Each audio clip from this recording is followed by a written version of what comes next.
President గారు. మంచివాడండి. అయ్యా అయ్యా నా పేరు సార్ డానియల్ సార్.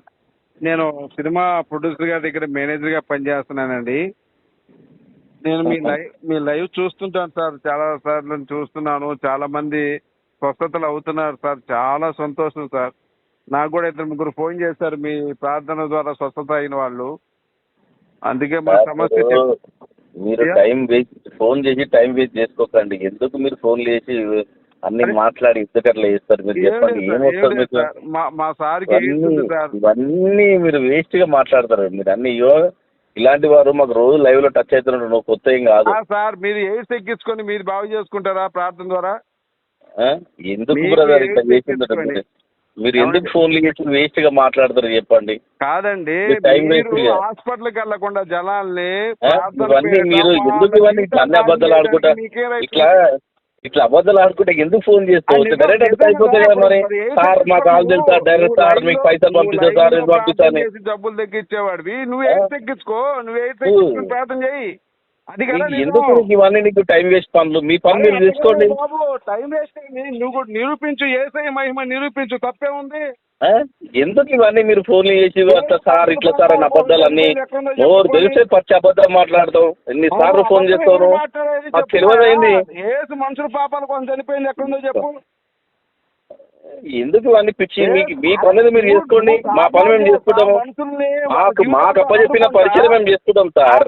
మీరు ఫోన్లు చేసి అట్లా సార్ ఇట్లా సార్ డైరెక్టర్ సార్ ఎందుకు ఇవన్నీ పనులు లేని మాట?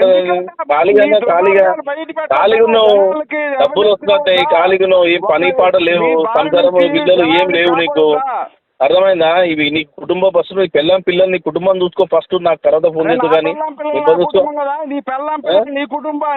నాకు తెలుసు అవన్నీ. మాకు ఊకే నీకు పని లేదు పాట లేదు, టైం వేస్ట్ చేయకు, పెట్టేయి.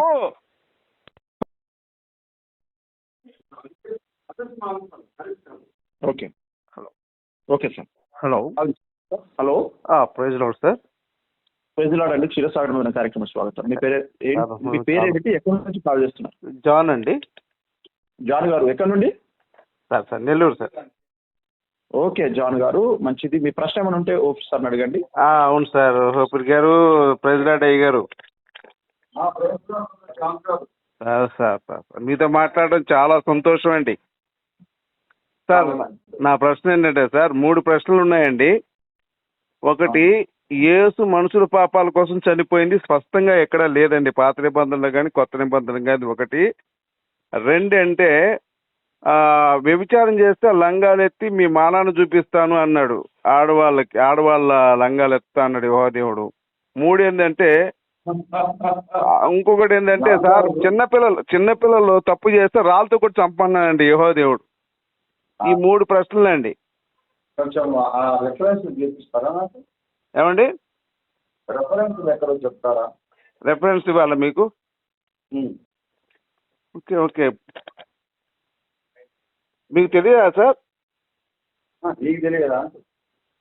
కాదండి, యేసు మనుషుల పాపాల కోసం చనిపోయింది ఎక్కడుందో స్పష్టంగా ఒకటి ఇవ్వండి.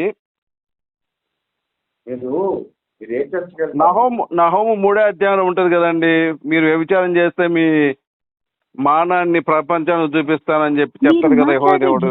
మీ కాల్ ని హోల్డ్ లో పెట్టారు, దయచేసి लाइन లో వేచి ఉండండి. आप जिस व्यक्ति से बात कर रहे हैं उन्होंने आपके कॉल को होल्ड पर रखा है, कृपया लाइन पर बने रहिए. The person you are speaking with has put your call on hold. Please stay on the line. మీరు మాట్లాడే వ్యక్తి మీ కాల్ ని హోల్డ్ లో పెట్టారు, దయచేసి लाइन లో వేచి ఉండండి. आप जिस व्यक्ति से बात कर रहे हैं उन्होंने आपके कॉल को होल्ड पर रखा है, कृपया लाइन पर बने रहिए. The person you are speaking with has put your call on hold. Please stay. Hello చెప్పండి. ప్రైజ్ లార్డ్ అయ్య గారు. అయ్యా, నేను చూస్తుంటాను సార్, మీ క్షీరసాగరం మదనం అనేటువంటి కార్యక్రమానికి నేను పెద్ద ఫ్యాన్ అండి. సంజీవ్ సుబ్బయ్య గారు మీరు చేస్తుంటారు కదా. ఈ మధ్య మీరు ఈ అంశం మీద పెట్టారు, మన ఏది సుప్రీంకోర్టు ఏదైతే మన ఇది ఇచ్చింది కదా సార్, మన ఎస్సీ చట్టం ఒకటి తీసుకొచ్చింది కదా, ఏదైతే బాప్టిజం మ్మ్. తీసుకుంటారో క్రైస్తవంలోకి వెళ్ళిన వాళ్ళకి అది చెల్లదు అని చెప్పారు కదా సుప్రీంకోర్టు. దాని మీద పెట్టారా మీరు ఎప్పుడైనా? మాట్లాడాం కదా. అది ఏం సార్, అది ఎట్లా మరి? మేము ఎస్టీఏ. ఏం భయపడకండి, ఏం కాదు, అదంతా చెల్లదు, నడవదు, ధైర్యంగా ఉండండి. ఇది మనకి వీళ్ళు మన రాజ్యాంగం ప్రకారం బాబాసాహెబ్ అంబేద్కర్ గారు రాసింది అంటున్నారు కదా సార్. మరి అంబేద్కర్ గారు రాసిన రాజ్యాంగంలో ఇప్పుడు ఈ తీర్పు రావటం కూడా మన యేసయ్య కృప ఉన్నట్టుగా కదా సార్. ఇప్పుడు మన యేసయ్య కృప వల్లనే ఈ మరి ఎస్టీ హోదా పోతుందా మరి? ఇప్పుడు బీసీ తీసుకోవాలా? ఏం కాదు, పోదా మేడం? ఏమండి అయ్యగారు? పోదు. ఇప్పుడు మీరు మనం బాప్టిజం తీసుకున్నా కూడా పోదంటారా? మేము బాప్టిజం తీసుకోవడం ఎలా అయిందండి అడ్మిషన్ అయ్యగారు? First year.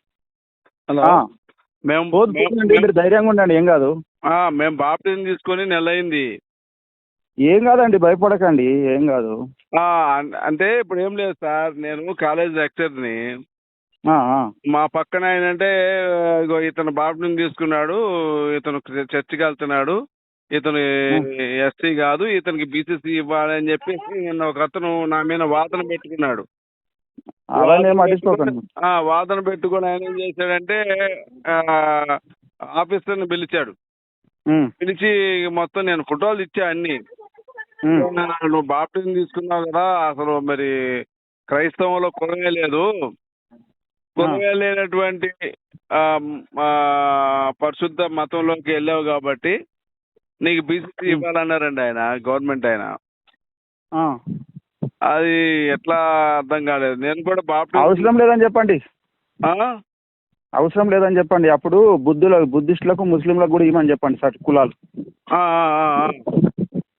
మీరు గట్టిన వాడు, నేను అవసరం లేదు, నాకు ఇష్టం లేదు, అవసరం అయితే నాకు క్యాస్ట్లెస్ సర్టిఫికేట్ ఇవ్వమని చెప్పండి. క్యాస్ట్లెస్ సర్టిఫికేట్ ఇవ్వండి నాకు, వితౌట్ క్యాస్ట్ అని చెప్పండి. క్యాస్ట్లెస్ తీస్తే అసలు మనకి రిజర్వేషన్ లేదు కదండి. క్యాస్టే లేనప్పుడు వాళ్ళు ఏమంటున్నారంటే మీకు గతంలో ఇబ్బంది అయింది కాబట్టి భారత రాజ్యాంగంలో 10 సంవత్సరాలు బిఆర్ అంబేద్కర్ ఆ రోజున రాసిన రాజ్యాంగంలో కల్పించడం జరిగింది. ఇప్పుడు మీరు జాబ్ పోతుందని బాధనా మీకు? అవునండి. సరే, దాని గురించి మళ్ళీ మాట్లాడదాం. నేను కాల్ చేస్తా, ఒక దగ్గరికి వచ్చాను నేను. అదే సార్, మళ్ళీ మాట్లాడదాం. మీ పేరు? సార్ నా పేరు దానియల్ సార్. సరే సార్, మాట్లాడదాం మళ్ళీ. ఎవరు సార్? ఎవరు? విజయవాడ పరమలంక అండి. సరే సార్, మళ్ళీ మాట్లాడదాం. నేను అదే లెక్చరర్గా పనిచేస్తున్నాను, నాకు కొంచెం ఇబ్బంది అయింది. ఏ కాలేజీలో చేస్తున్నారు? మీరే గుర్తొచ్చారు. ఏ కాలేజీలో చేస్తున్నారు మీరు? చైతన్య జూనియర్ కాలేజ్ లెక్చరర్ని నేను. అంటే గవర్నమెంటా ప్రైవేటా? ప్రైవేట్ కాలేజీ అండి. హలో, ఇంకా ప్రైవేట్ దానికి ఎందుకు మీరు ఇబ్బంది పడుతున్నారు అంతా? ఏం చేస్తాం సార్, మీరు సర్టిఫికేట్ మార్చుకోండి, బీసీసీ తీసుకోండి అని గోల్ చేస్తుంటే ఇక మేము మీ సలహా తీసుకుందాము, రాజ్యాంగం ప్రకారం బతుకుతారా, మీరు ఎలా బతుకుతారా అని అడిగాడు ఆయన. నేనేమన్నా అంటే సరే బాప్టిజం తీసుకున్నాను నువ్వేమో అడిగినట్టు చెప్పండి వానికి అని చెప్పా. అరే నువ్వేమో అడిగినట్టు అని చెప్పండి. అంతేనంటారా? అదే సార్, నాకు అర్థం కావట్లేదు. రేపు ఆయన మళ్ళీ వస్తాడు, ఆయన వస్తే మీకు ఫోన్ చేస్తానండి. నేను మళ్ళీ కాల్ చేస్తా, ఆగండి. సరే, మళ్ళీ కాల్ చేస్తా, ఆగండి. వేరే పని మీద వచ్చాను అయ్యగారు.